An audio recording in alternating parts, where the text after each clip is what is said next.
la la la. I love summer. Who needs to prepare for the future?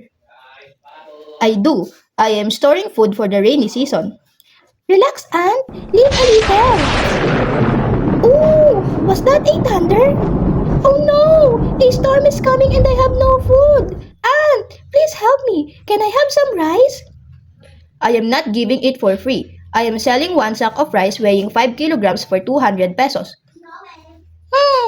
200 pesos? Okay, I agree to buy the 5 kilogram sack of rice for 200 pesos. Here is the 200 pesos.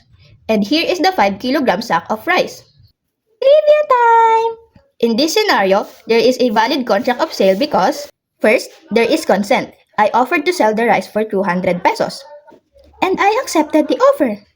Second, there is a determinate object, one sack of rice weighing 5 kilograms. Not just food, but a specific sack of rice.